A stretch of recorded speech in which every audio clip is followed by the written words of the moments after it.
बिस्मिल्लाहिर्रहमानिर्रहीम अस्सलाम वालेकुम नाज़रीन, मैं हकीम मोहम्मद शहबाज हूँ। आप यूट्यूब चैनल देख रहे हैं। इंसान दौलत इकट्ठी करने की खातिर जो है अपनी सारी सेहत जो है गंवा देता है। फिर एक वक्त आता है जब दौलत इकट्ठी कर लेता है तो फिर जो है सेहत बनाने के लिए जो है अपनी सारी दौलत जो है फिर खर्च कर देता है।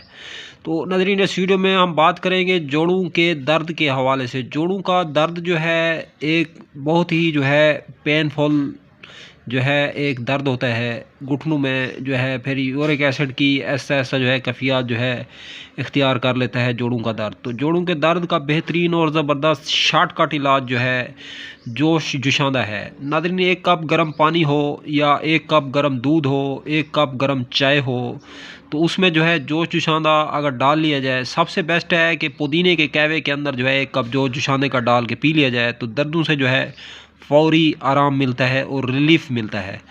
तो अब तक के लिए इतना ही। तब तक के लिए अपना भी ख्याल रखें और अपने फेसबुक पेज और यूट्यूब चैनल का भी। दोस्तों, हम मिलेंगे किसी भी नई वीडियो के साथ। खुदा हाफिज़।